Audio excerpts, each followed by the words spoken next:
Thank you so much, Atmalila, Nicole, for this opportunity to come on and to speak with you and your audience.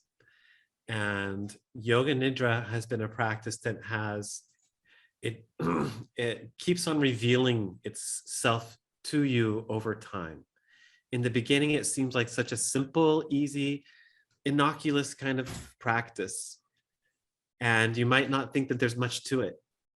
But then over time, you begin to see the depths and how profound of a technique it is for being able to reach that deepest causal level of our being, to be able to have psychological purification, to be able to have true relaxation. And that true relaxation is elusive to most people today. We don't know how to really relax. When we go to relax, we just inundate the senses with even more stimuli. And the only time that we actually do relax is when we sleep at night, and most people can't even do that. Maybe not most people, but it is actually found that about 60% of people in the United States have problems sleeping from time to time. It may not be severe insomnia, but that's quite a bit of people who have this challenge. And so Yoga Nidra, it gives you a way to be able to correct some of those imbalances by being able to get real relaxation, true relaxation, and relieve the source of your stress and tension, which is on the psyche. As long as we cannot adapt and adjust and accommodate to the ever-changing world, then there's going to be some psychological tension. And as long as that psychological tension is prolonged, then it continues to manifest outwards into your life and affects your health and your behavior and your relationships. And a lot of times this is going on unconsciously, and we don't know about it until it manifests on the surface.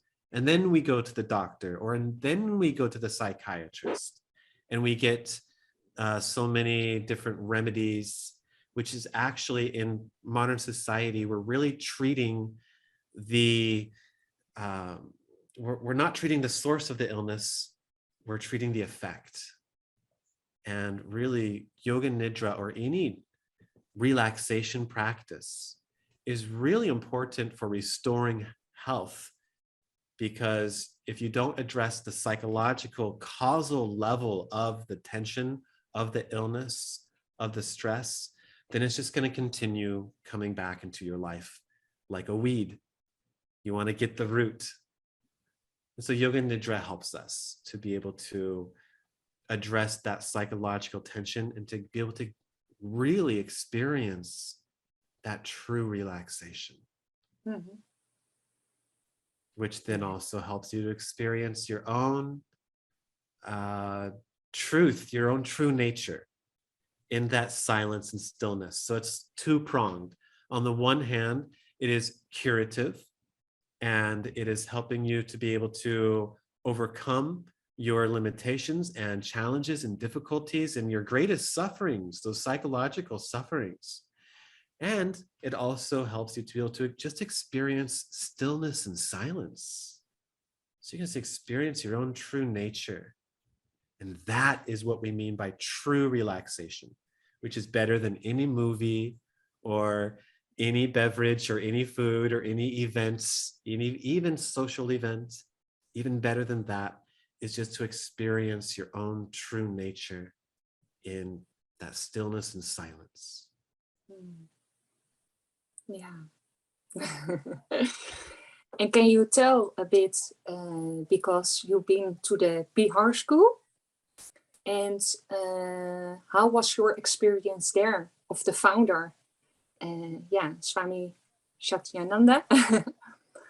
Yes, our Guruji, Swami Satyananda, was one of the 12 lions of Swami Shivananda. So it's an interesting principle that seems to play out in that these great spiritual beings like Swami Shivananda, they end up having 12 main disciples. And it's a universal principle. It's like the sun with its 12 constellations. And Swami Satyananda was one of the 12 lions of Vedanta, of Swami Shivananda. and he started the Bihar School of Yoga. Now, he started exploring the idea for Yoga Nidra while he was still living with his guru quite early on. The book that you have there, the blue book, as we like to call it, the blue book, Yoga Nidra, that was published in 1969. So, not that long after he left his guru's ashram.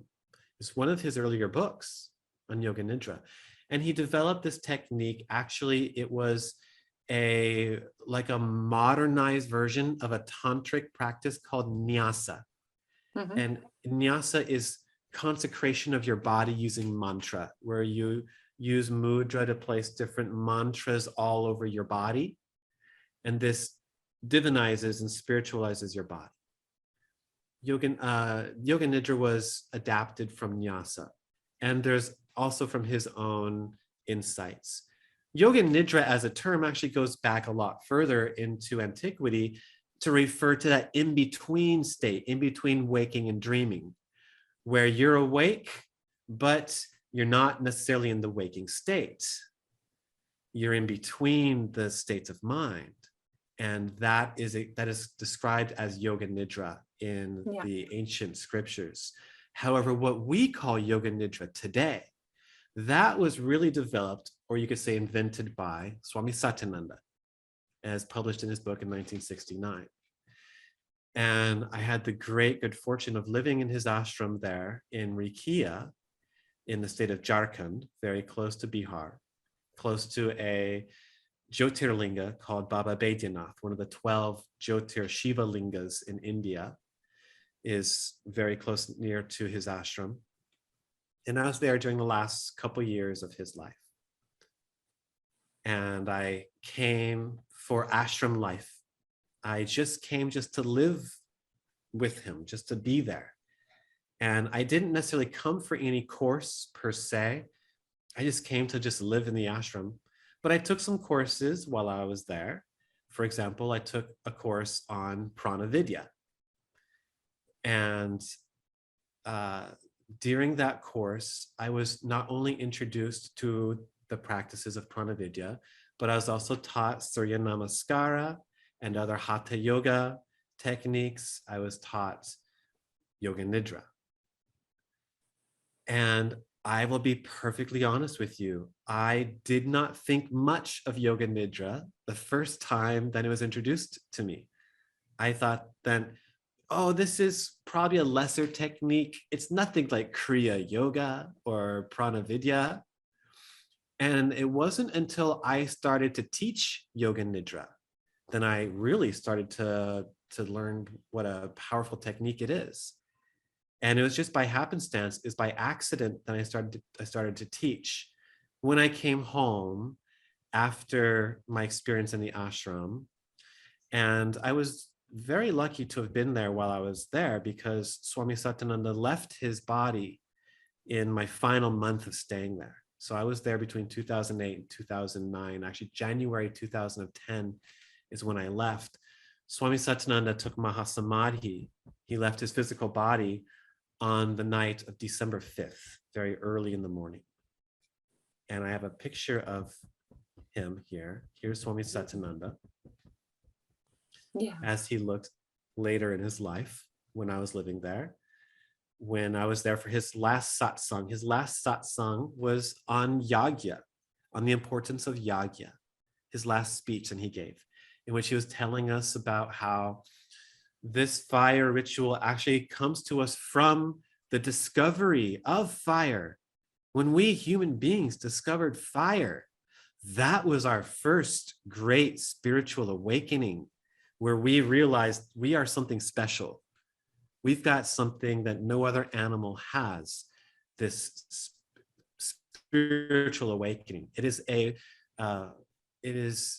commemoration to that great first spiritual awakening, the fire ritual, which is at the very center of Vedic spiritual belief. The very first verse in the Rig Veda is a prayer to Agni, which is the fire god. Here we have a photo. I apologize for the low quality of this photo. but this is of Swami Satyananda when he left his body shortly after December 5th, December 2009. And I was present for that event, felt very blessed to have been there when he left his body, because not only for that experience, and I felt like he gave a part of himself to everybody who was present there. And I don't like to use the word he died, because it's not like he became lesser. He didn't become lesser. He became greater. And he's now here with us everywhere. You can think of Swami Satyananda and you can feel his presence. He can come to you now. He's everywhere. He's merged with Brahman. But it was really, it was such a special occurrence because so many of his most closest disciples from over the decades came for the event that came afterwards, a 16-day celebration called Shodasi, in which there's 16 days of celebrating, commemorating his life. And I had such the profound opportunity to meet so many incredible swamis and senior disciples of his who just had so much wisdom to share, such unique perspectives, such unique attitudes. And just to be in the presence of these great thinkers, it was the defining moment of my life. Even more so. Go ahead. Yeah. And how did it change your life before and after the ashram?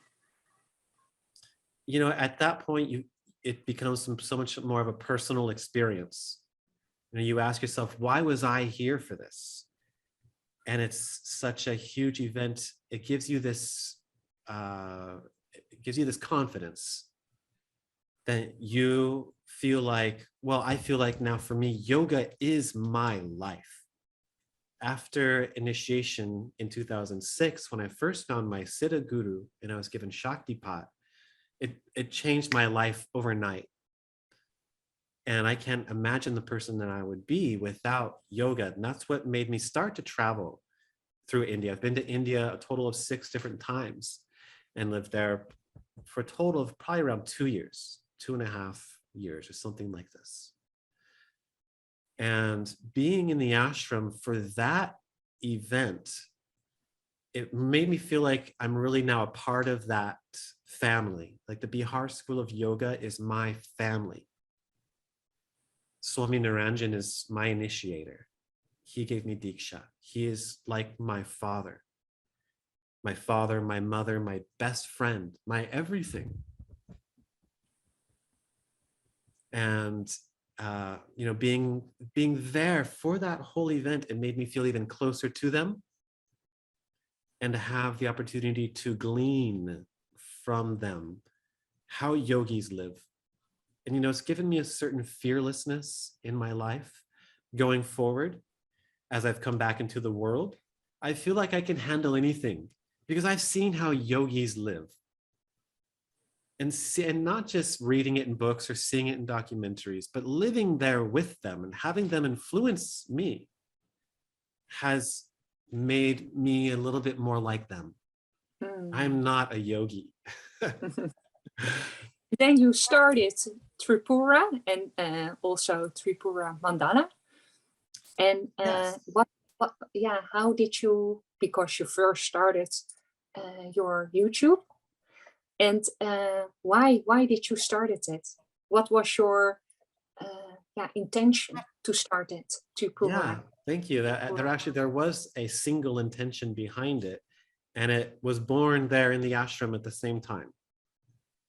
So when I was living there with Swami Satyananda, and I was studying, living with the Guru, studying, and reading all their books, and I saw just how generous they gave, and it broke my heart in a good way.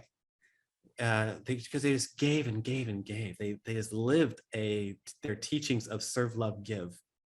And they gave to me so much. The 6 months, the entire duration of my tourist visa, I lived in the ashram the whole time. and during 2009 and 2010. And during that 6 months, they never asked me for rent. They never asked me for anything. They just gave and gave and gave. Every event, they would give you a whole gift, a whole, maybe a basket or a book bag full of things, right? And they would just continue to give. And after time, this selfless giving, it just gets you in the core of your heart. And they taught me true love. They taught me how to love selflessly, how to love without expectations, without attachments, just to give. Love for its own sake. Love is its own reward. And again, that's for most of us, that's a very intellectual idea. We might understand it philosophically, but who can live that? And so again, living there, that was demonstrated for me, how to really love, how to love without expectations. And it is possible. You really can do it. Just give.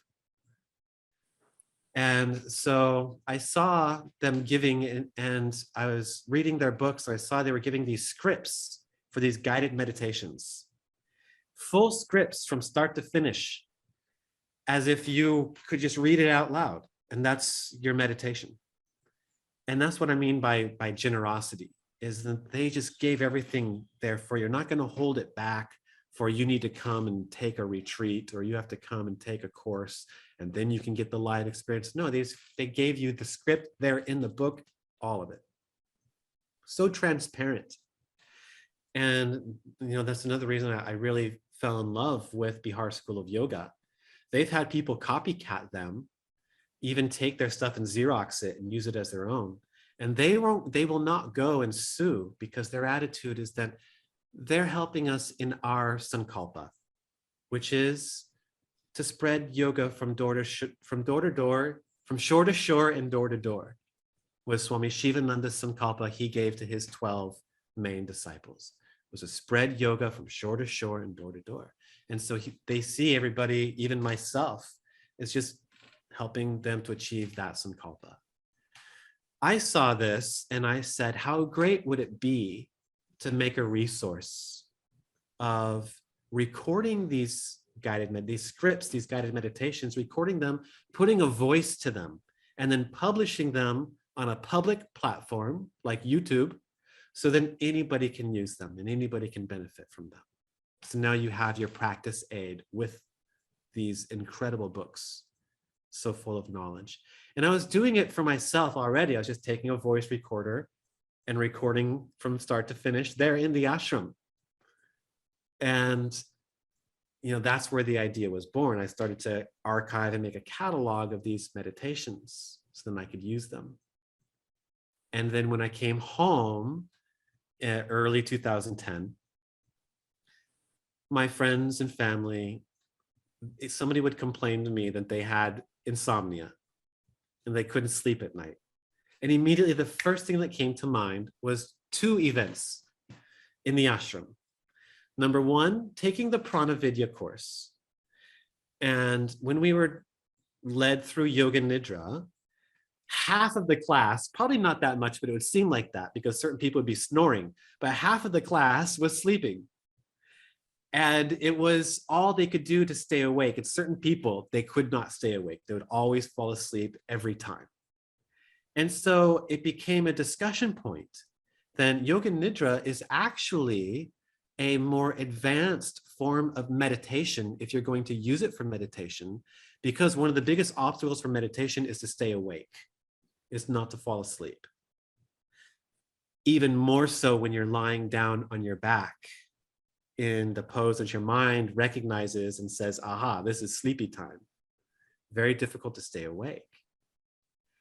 The other experience was when my seva in the ashram was as the gate watch person to let people in and out of the gate. I had to open the gate and close the gate, and only I could have the key to the gate. And for one of the buildings, for the VIP building called Shivananda Ashram. And during the yagyas, the main events, I would sometimes have to get up at 3 o'clock in the morning or 4 o'clock in the morning to let in some VIP who is coming from the railway station, because they're not going to stay in a hotel there in Deogar, right? They would come to the ashram first straight away and stay in the nice VIP room they had set aside for them. So I would have to get up at all times of the night. And I remember one time trying to stay awake, and it seemed so impossible, so hard. When you're trying to stay awake, you just want to sleep, and it becomes very difficult. But then for people who are suffering from insomnia, the opposite is true. When you're trying to sleep and you're focused on sleep, I have to sleep, I must sleep, just that thought can prevent you from sleeping. Right? So the mind is like a naughty child and a polar responder. And we sometimes have to work with it in order to bring about our desired. And to not only with yoga nidra, we move the mind around the body parts. We don't ask the mind to sit still. We say, move, go on, keep on moving, don't stop. Do the right side, then the left side, now top down, now bottom up. And we keep on insisting that the mind moves and moves and moves until eventually the mind says, leave me alone already. I just want to sleep. And that's why it helps people who have insomnia. And that's why I made that channel, Tripura Mandala. At first, it was to help to create these scripts and to publish these scripts so then people can be able to do sadhana. And then as I went back out of the ashram and started interacting with people and hearing about their sufferings, I realized how much potential yoga nidra has for especially insomnia, but not just insomnia, psychosomatic illnesses in general. And from a yogic perspective, all disease and all illness is first, the root is in the psyche. And until and unless you can remove the psychological root of your disease, it will always continue. It will always be there. So I'm not against medication. You can take medication so you can go back to work, so you can get the surface level of your being cleared up, right? But we have to have a more holistic, homeopathic, long-term approach to health.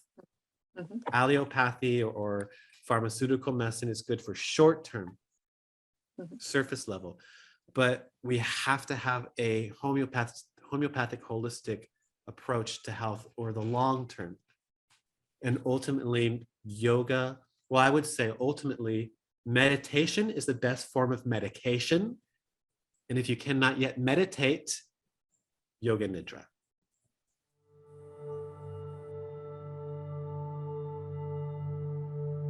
So, the science of yoga really has so much to offer the world today, in a world in which materiality has become king and money has become most people's god. We have kind of lost sight of what it means to be human and the higher purpose, if you will, the higher purpose of human life. That yes, we do have to perpetuate life and survive and reproduce. And we have these desires, and that's a part of who you are. But there's a higher purpose for coming and having a body and being here too. Then we have this spiritual desire as well. And then actually at the very core of all desire is that spiritual desire. We are all longing for union, everything. It's because we experience this separation from God that we suffer. And everything is actually desire to reunite with our highest truth, with our highest self, with our eternal self, with spirit, with Brahman, with God, with the divine. From a child's cry to your own cravings. These are all forms of that pain of separation, spiritual separation. And that is the first level of health.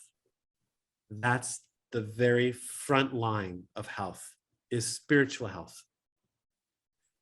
Because when we can have that, then you'll have peace in the psyche. You can experience contentment and serenity and tranquility. You can experience mental silence. And then you can have deep relaxation. So you can have that psychological health. And from psychological health comes mental health, emotional health, and physical health. So we desperately need a way, just like you take food every day to nourish your body, we need to have some way of nourishing the spiritual dimension of our lives, because that is the root.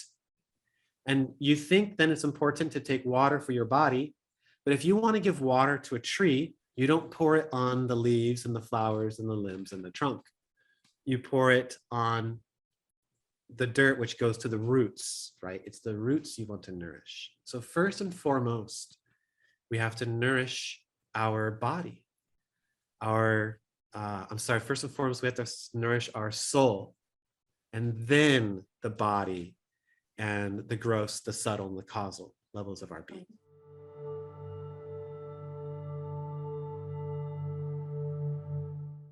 So for example, when you first wake up in the morning, Mahamrityunjaya mantra. Om Trayambakam Yajamahe Sugandim Pushtivardhanam Urva Rukamiva Bandhanat Mrityur Mukshya Mamritat. You can chant this 11 times. And then after you chant Mahamrityunjaya, then you offer water to the sun while chanting Gayatri Mantra 11 times. Om Bhur Bhuvaswaha Tat Savitur Varenyam Bhargo Devasya Dhimahi Dhiyo Yona Prachodayat. And then you can do the 32 names of Durga 3 times. This will take you 5 minutes to do. You can just have a little brass or copper pot set aside. You fill with water and you pour the water out while facing the sun while chanting Gayatri. This is called Surya Namaskara. Surya Namaskara is also the asana series with 12 different postures for the 12 constellations.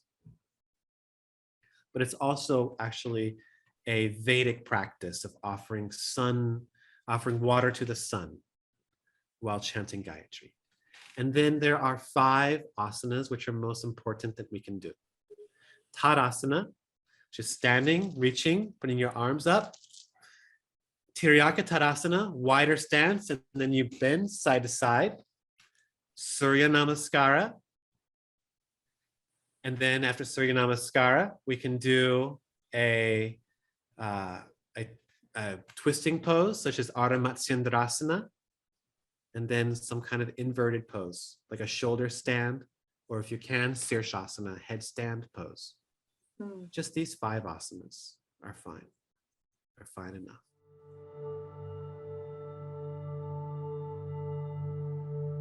You know, the sankalpa of Tripura Yoga, of Tripura Mandala, is to take these scripts from Bihar School of Yoga and to publish them with a voice, so then you can start doing sadhana. And that's really the original sankalpa for the channel. And then for Tripura Yoga, the sankalpa is a little different.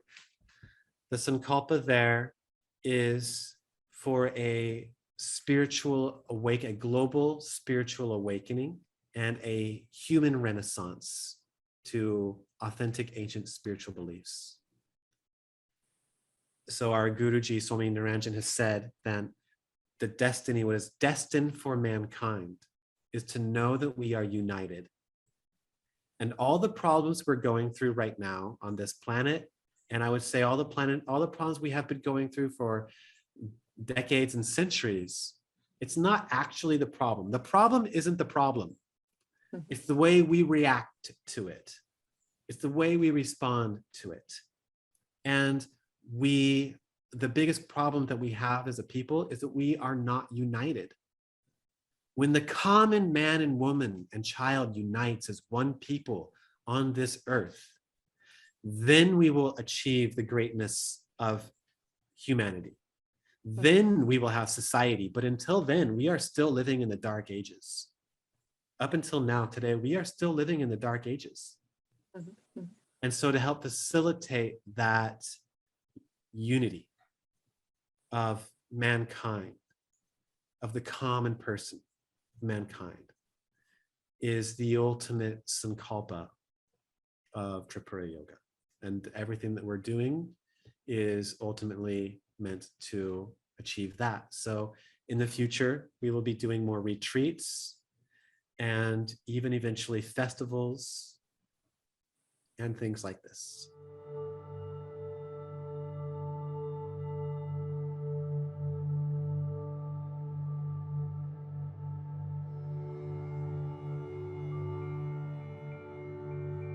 Yeah, so the symbol Om is the only mantra japa given by Patanjali, for example. The only sadhana that he prescribes in the Yoga Sutras is chanting of Om. He gives it that much importance because Om in itself is sufficient enough to be able to give you that transcendental experience. So you can transcend the mind and experience something beyond your own mind. This is perhaps the foundational question that the rishis had in their experimentations into consciousness. Can we ever know anything beyond the mind? Or am I forever trapped in my own prisons of my illusions? That I am creating my own illusion of reality. We understand this so well. You're creating your own illusion of reality, your own matrix. Can you ever know anything outside of that? Can you ever escape the matrix? Yoga in this way is teaching us that yes, indeed, you can escape the matrix. And that is the subject matter of meditation, of experiencing samadhi, of experiencing Turiya, of experiencing that fourth state. It is experiencing something beyond your own mind. So Om is said, whereas the cream of the Vedas is the Gayatri Mantra. The cream of the Gayatri Mantra is Om, meaning that everything is concentrated, all the knowledge in the Vedas, it is all concentrated and totally whole, complete in the Gayatri Mantra. And also everything in the Gayatri Mantra is also concentrated and is all complete and represented in Om.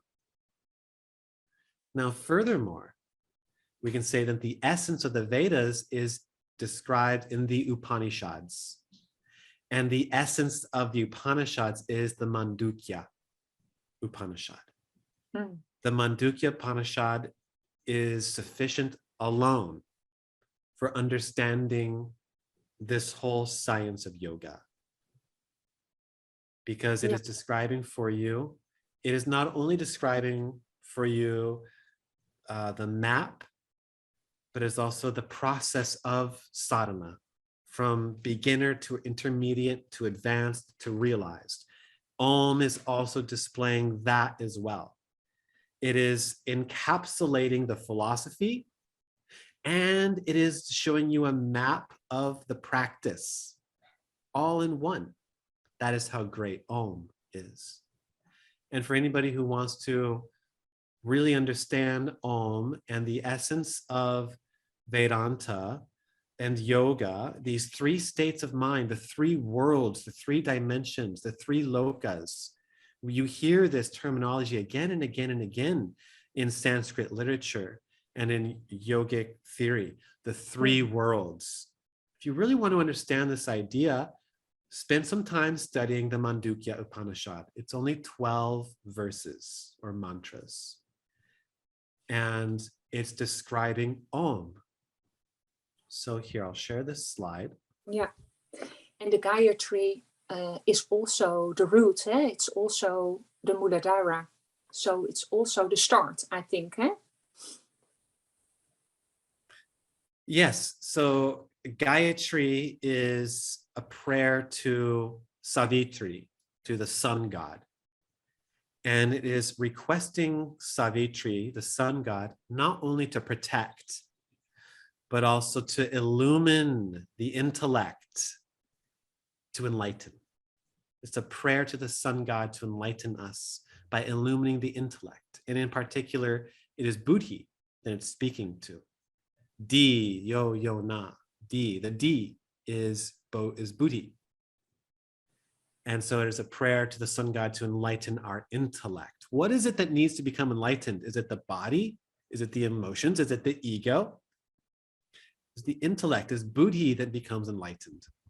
Mm-hmm. That is to say, it is your intelligence, how smart your soul is, the intellect, that is what Buddhi is. Yeah.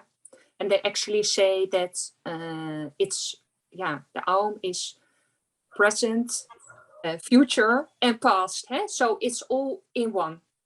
Yes, as well as the three gunas as well, of Rajas, Tamas, Sattva, and Trigunatita is also combined here as well. So what this is displaying here, first of all, the first message here is that there are three states of mind. Everything you experience in your life is relegated to these three levels of the mind. There's the waking state, jagrat. There's the dreaming state of svapna. And there's deep sleep of sushupti, where you're not even dreaming, right? We can also understand this as conscious mind, subconscious mind, and unconscious mind, right? So this is also, we have three bodies for each of these states as well. This body, the physical body, is called the physical body is the sukshma, I'm sorry, not the sukshma, the stula. Stula, yeah. Stula. Stula sharir. The stula sharir. The triya sharir are the three bodies, starting with stula for jagrat, so the waking state, physical body. Then we also have a body for the dreaming state. Dreaming state, sukshma sharir, or subtle body, also called the astral body. So we have an astral body that we dream with, that we travel with in dreams. This is also the psychic dimension of our being. Psychic simply meaning non-physical. So emotions, thoughts, the psyche, impressions, all of this non-physical inner stuff. For example, where in the brain can you show me memories? Where can you actually show me the memory, the actual emotion in the brain physically? No, we cannot. It is on the subtle dimension of sukshma. So the sukshma, or the subtle dimension, we experience in svapna, the dreaming state. And then we also have a body, the causal body is called the Karan sharir. The Karan sharir is our causal body that we experience in deep sleep. And then there is that which is beyond the mind, because there is an intelligence beyond the mind, because you can observe your thoughts and because you can influence your thoughts. That means there is an intelligence beyond the mind. And that is, well, we could say there is ahamkar, the ego, but there is also an intelligence that can influence your ego, isn't there? You can control, and we call checking your ego. With what intelligence do we check our ego? That is buddhi. That is what we mean by buddhi.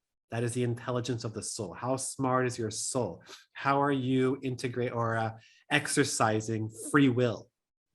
What kind of thoughts do you entertain? What kind of desires do you entertain? That's all on the level of buddhi. Beyond even that is just pure consciousness, pure raw experience, beyond the mind, completely. And that pure experience is what we're referring to, that pure consciousness, the experiencer, is what we are meaning by Turiya. So this is the transcendental state of mind. Meaning, what does transcendental mean? It sounds like one of those really kind of airy-fairy words. When we say transcendental, we very simply mean beyond the three states of mind. To transcend the mind, meaning you're just experiencing pure consciousness. And this is what Om is displaying for us. Everything is taking place in these three states of mind. And most of us experience these three states only. Only the yogi experiences Turiya. So here, this bottom loop is jagrat and stands for A. This top loop is sushupti and is the and this curve is the U in Om for standing for swapna. However, this symbol here, the anuswara, this is called the anuswara, which indicates and is actually pronounced with an ng sound. So the way to chant Om out loud actually is ong, like you're saying song. Mm-hmm. And when you say ong, then you'll see it vibrates more, that ng sound vibrates more at trikuti, at the brow center. Yeah. You can chant it with the M as well, and that's fine. Yeah. It's But it starts actually in your stomach, eh? Or it comes to A and then it goes up above. Yeah, we can chant it like that in different ways. Yeah. There's different sadhanas. Yeah. For example, the most basic way, the way that we are taught in, for example, Bihar School of Yoga, is you feel it resonating in your heart. Yeah. So you can do it like a Kundalini meditation where A is Brahma Granti at Muladhara, and U is Vishnu Granti at Anahat, and is Rudra Granti at the brow center at Trikuti. You can do it like that, moving it through Sushumna, and with each of these intonations, you're loosening the Grantis, Brahma Granti, Vishnu Granti, Rudra Granti. Or you can chant it just feeling the vibration in the heart. Now, whereas is waking state, is dreaming state, and is deep sleep state, the silence afterwards is also very important. The silence after Om is a part of chanting Om. Even if you do chanting like Om, Om, Om, Om, Om, Om, eventually you become aware of the silence that is enveloping Om, that is around Om, that is encapsulated, that is encapsulating Om. Yeah. Or you can chant it just at your own pace, like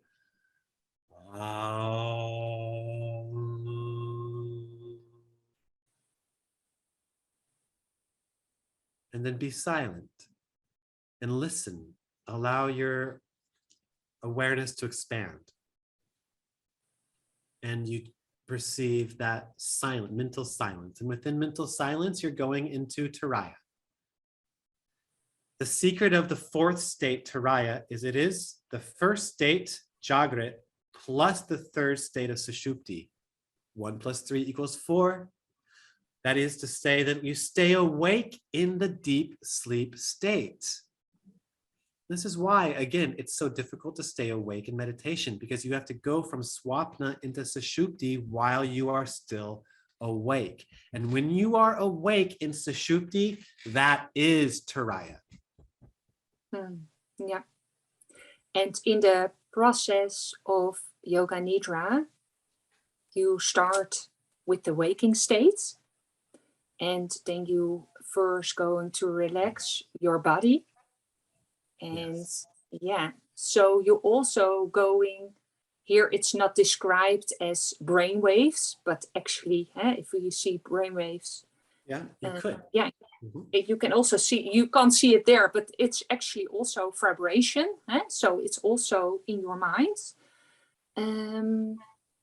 Yes. So are you going through, you also going through different stages also in the Yoga Nidra? Exactly. For And not only Yoga Nidra, but yeah. you could say that your excuse me, you could say your entire sadhana practice or your process of awakening, the whole process of Kundalini awakening, it's all going to follow this same pathway, the same idea. This is why this concept is so important. Understanding the three states is, and for a certain goddess, one of the most important goddesses in Tantra, Tripura Sundari, her name is an indication of this principle again. Tripura means three cities, referring to jagrat, svapna, sushupti. And Sundari means the beautiful one. The beautiful one dwelling in the three cities is this goddess. It is an allegory for you, for the Atman. You are that experiencer that is experiencing the three states of mind. And is also, for example, we can see the three stages of sound. I'm sorry, the four stages of sound is also described here. So Vaikari is waking state. Madhyama is for dreaming and deep sleep. And Pashyanti would be Sushupti. And Paravak, Om, is Turiya. So many principles, the same principles, it's all included in this. And that's why this is one of the most fundamental and important teachings. This is maybe one of the first teachings that a yoga student should receive. Yeah. Because after you understand this piece, then everything else falls in. You can understand even the chakras. The chakras can be divided into three sets. Muladhara and Swadhisthana is one set for jagrat. And then Manipura and Anahat is another set of two, which could be for swapna and dreaming. And then Vishuddhi and Agya is another set of two, which can be for sushupti. And from Agya to Sahasrara, the crown chakra, would be for Turiya. Or in a single Yoga Nidra session, we start off putting the physical body to rest. We are in the waking state of the physical body. So we do body scan technique, and you put the physical body to sleep. As soon as you relax the physical body in meditation, whether if you're doing Yoga Nidra or any form of meditation, as soon as you relax the physical body, you naturally become aware to the breath. So the breath is on the subtle dimension. The breath, the emotions, the feelings. So that's why after body scan in Yoga Nidra, we go to the breathing component. Any kind of conscious breathing practice, meaning helping you to just stay aware of the breath, not manipulate the breath, just stay aware to the natural, spontaneous breath. And this is helping you to calm the emotions. The psycho-emotional dimension of your being is the sukshma, the subtle dimension, which is experienced in the swapna, in the dreaming state. So this is called the conscious dreaming state of Yoga Nidra, and corresponds to psychological purification, where at this stage of Yoga Nidra, you need to stay awake and you need to identify where physical tension manifests, emotional tension manifests, mental and psychological tension. And the key is to be a neutral, detached witness, to be able to practice sakshibhav, the witness consciousness, so that you can observe whatever's arising from within you, whatever is coming to the surface, from the perspective of an audience or a witness, not trying to derive any personal meaning. It doesn't say anything about who you are. Your identity is not derived from the body, the mind, and the emotions. True identity is rooted in the spirit. And that is one of the major transitions that occurs as a part of yoga sadhana, is your identity transforms from identifying with being the gross to the subtle, to the causal, to the spiritual. and you Yeah. eventually realize that you are spirit. Yeah. Yeah. I also always had that question for myself, yeah, as a child, or also later on, that that part in me that is changeless, that is always there. So I have my Yes. experience in life, a lot of different experience, Yes. emotions and in my thoughts. But there is a part in me that is just that silence observer, and that is always actually there. But I can't Yes. always make that access to it. But then Right. I often realize, well, this is a thought. So I feel that I have more distance between the thoughts or the emotions. I know that I have them, but it gives a kind of freedom. It gives a lot of freedom and space.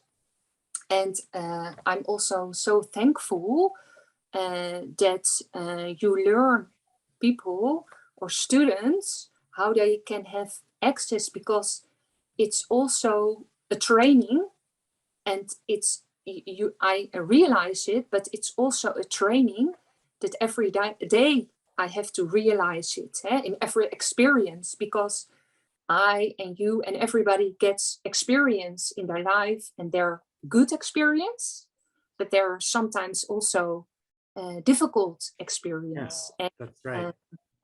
So how can we stay with ourselves? And I really learn at Tripura Yoga, apart from all the knowledge, because the knowledge, you can integrate it. I can integrate it in my own life.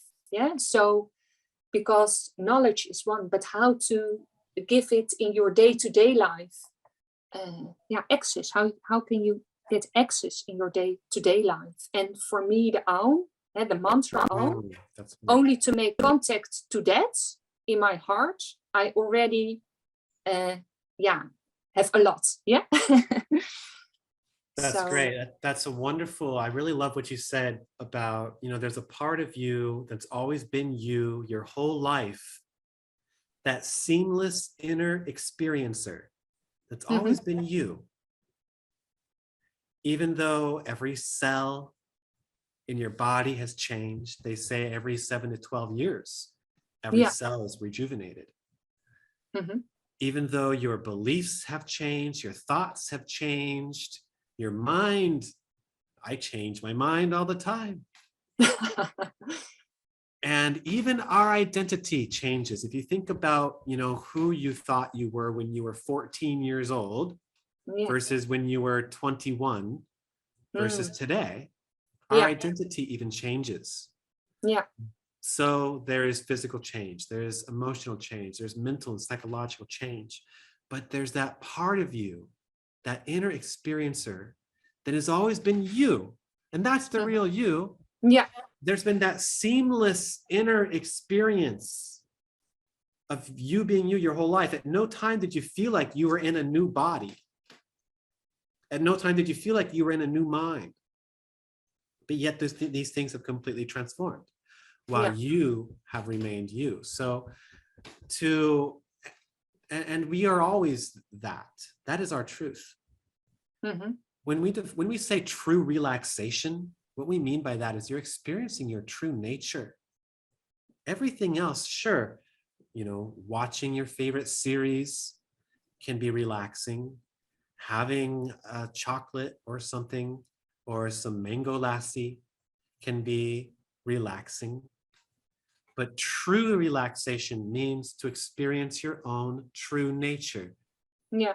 Free from the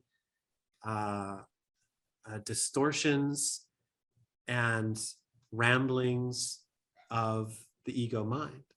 Yeah.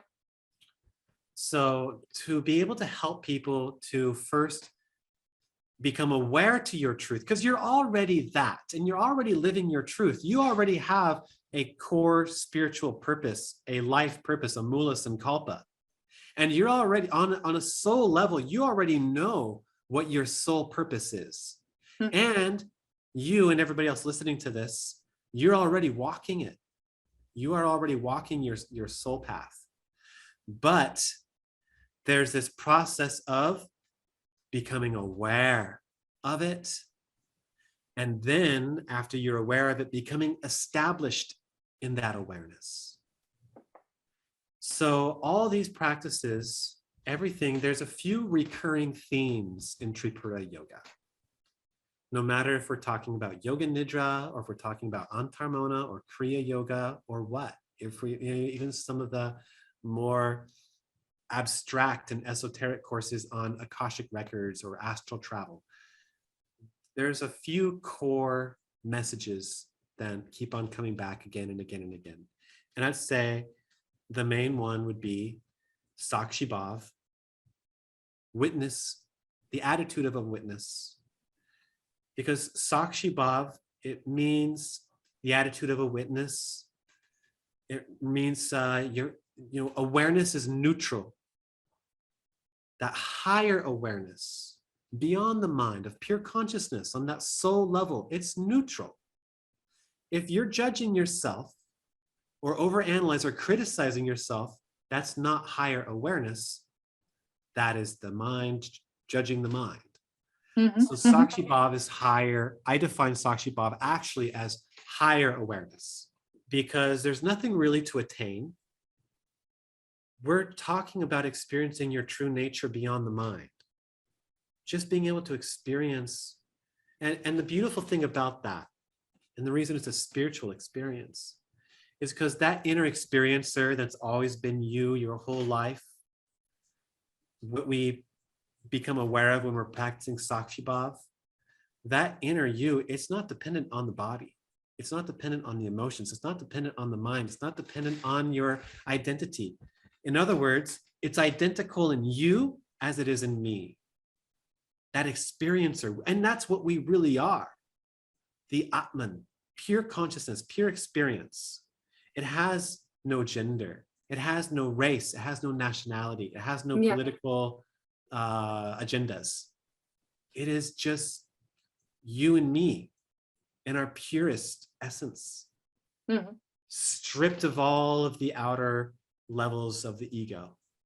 And so when you understand yourself, you understand everybody, and that gives rise to then Atma Bhav.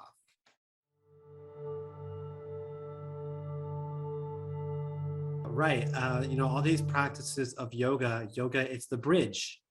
That bridges the gap, and it brings that union between the higher self and the lower self, and also creates union between you and the universe, between you and all other people, with you and your family, your friends, your whole society, everybody, with everybody in the universe.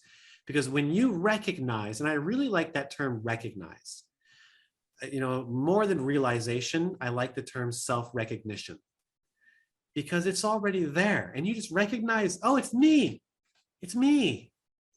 You realize the self, but you realize that who you really are is the same in everybody. And so when I can have that perspective, now when I look at you, not only do I see a great friend, a great student, a great yogi, but I also see my own self. And that is true love. Because the you that is you experiencing your life is identical to the me that is experiencing my life. And when we transcend the ego mind, we do experience oneness. We experience that all the time when we meditate together in our group meditations. And it's really cool to actually do it on Zoom. This modern era has afforded us this kind of cool opportunity to realize how connected we are, even when we're not in our physical presence. Because when we meditate together, we really do feel like we are together. There's this merging of our collective consciousness that occurs there, and we feel like we're one. And if we were all together in the same room, we might think then, oh, our auras are merging or something. But It's more than that. And it comes in through our operating system and through our ego and our genetics, and it takes on its own unique form. But that pure atmic force of consciousness is the same in all of us. And at the heart of all experience, it is just one. You and me are one. Yeah. But can you say that all the yogis are looking for that same answer there? Yeah, I would say that not only yogis, but I think that all of us, bogies as well. You know, that if we are all, you know, to borrow from a term from the 12-step program, we are all trying to fill a God-shaped hole. And what is that God-shaped hole? It's the Atman. It's your truth. It's your true nature. It's not only God, but it is God is experiencing himself through you as you. You are what God is doing. You are an aspect of that infinite, eternal divinity. You are a form of the divine. Your soul is divine. And so, you know, it's actually very simple. The whole enlightenment, self-realization, it's very simple. You can get it like that. The problem is that we're very short-sighted. Perhaps it's just the human condition. We're very short-sighted and we get distracted and we lose focus quite easily. So, you know, it's not, I don't think so much in terms of who is or who is not enlightened, as much as I think in terms of enlightening experiences. We all have these enlightenment experiences, and it can happen to you during yoga. It can come to you during downward facing dog. It can come to you when you're doing Kriya Yoga. It can come to you during orgasm with your partner, or even while experiencing a delicate morsel of chocolate. It should always be an expression of joy from your heart. You should look forward to doing it, always. So when it comes to working with the mind, you know, don't wrestle with the mind.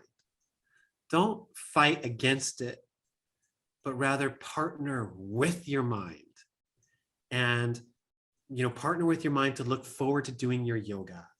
You know, if you have to make it a special event, like go to the park or go to the beach or a botanical garden or something, and then you're going to do 5 or 10 minutes of yoga. Maybe it'll turn into 15 or 25. Maybe it'll turn into 2 hours. But you just say, yeah, I'm just going to do 10 minutes of meditation. I'm going to, you know, make it this event, this special event. It's what I want to do today. This is me time. This is my time where I don't have to wear this hat or that hat. I'm not a son or a father. I'm not an employee or an employer. I'm not even a citizen or a resident. I'm just Atman when I'm doing my yoga and when I'm doing my meditation. And so partner with your mind. For instance, if your mind is rambling and you're having a hard time being present, just distance yourself. Just know, okay, my mind is rambling. My mind is dissipated. If your mind is serene and quiet, no, my mind is serene and quiet. But don't identify with being the mind. Remind yourself constantly, I am not my mind. I have a mind, and my mind is an expression of me or I, but I am not my mind. And so in this way, the mind can be allowed to run its course. And you can even use some yogic techniques which will encourage the mind to run its course. So then it will naturally, spontaneously quiet down and settle down. And not only does this happen within the course of one session, for example, in the beginning of your practice, the brain waves are going to be in beta. They're going to be fast brain waves, and then they go slowly to alpha, and then theta and delta, right? Well, we can have this attitude of a witness, Sakshibhav. So then in the beginning, fine, let your mind run. Oh, I'm thinking about what I'm going to cook for dinner. I'm thinking about some conversation I had. Okay, know that, observe that. Awareness, higher awareness is neutral. It doesn't judge, it doesn't categorize, it doesn't label. It just observes. And in this way, you'll be able to, see the thought for what it is, illuminate it with awareness. And when you illuminate, you kind of have an aha moment. Okay, that's what I'm thinking about. You can let it go. Yeah. Oh, I'm thinking about dinner, burritos. Okay, next. And you go on. First, we have to relax the body. Yeah. So, the practice is snapping out of it and coming back to the present moment. You realize the mind has drifted. You realize you're not being present. You realize that you're not in the moment, or you realize that you're stuck in the mind's narrations from the first person dialogue, and you snap out of it and you come back to the moment. Then you go to the gross, subtle, causal. Right? First, you go to the body, check the body for tension. Release. As soon as the body is fully relaxed, you naturally become aware of the breath. So then you go to the breath and you just observe the spontaneous, natural breath. Again, it is neutral, a neutral awareness. So if the breath is full or deep, fine. If it is shallow, fine. You just observe the natural, spontaneous breath. And the reason for this is because there's a correlation between awareness and relaxation. As soon as you become aware of the body, it naturally relaxes. As soon as you become aware of the breath, it naturally relaxes. So when the body and the breath, the gross and the subtle, the ah and the oo, are now relaxed, you naturally become aware to your thoughts. When you relax the body, you become aware to the breath. When you relax the breath, you become aware to your thoughts. So now you allow the mind to do its thing. You don't suppress. If you suppress, then you're just going to have to deal with it later, right? So you're delaying progress. Suppression is not helpful. You just become aware of, first I become aware of my mode of mind. What mode is my mind in? Is my mind agitated? Or is my mind serene? Is my mind dull? Or is my mind sharp? Am I concentrated? Or am I dissipated? So you just notice what mode the mind is, and then you become aware to the thoughts that are playing on the surface of the mind from a detached third-party perspective. So you're detaching, you're going from first person to third person awareness. And then what happens is you become established in awareness to your inner state. And when you become aware of your inner state, and you become increasingly more imperturbable. Now you know, how is my inner state? I am calm, I am serene, I am clear. My inner state is clear. So now when you notice something is causing the body to tense, you can just relax. When you notice an emotion is causing the breath to get excited, you can choose to relax. And when you notice thoughts coming, you can choose to be silent. That happens when you become established in your inner state of being, awareness to your inner state, which is the culmination of going through the gross, subtle, and causal. Again, this is all represented by the syllable Om. Yeah. Yeah. Great. Yeah. And for anybody who's looking for a practice, if you don't know what to do, if you don't know Kriya Yoga or Pranavidya or even Yoga Nidra, you can just chant Om. Yeah. And you don't even need initiation, or you can take this as your initiation if you want. But you can just start chanting Om however you want. Now that you have this theory, you have a practice you can start using now as well. Thank you very much. Thank you so much.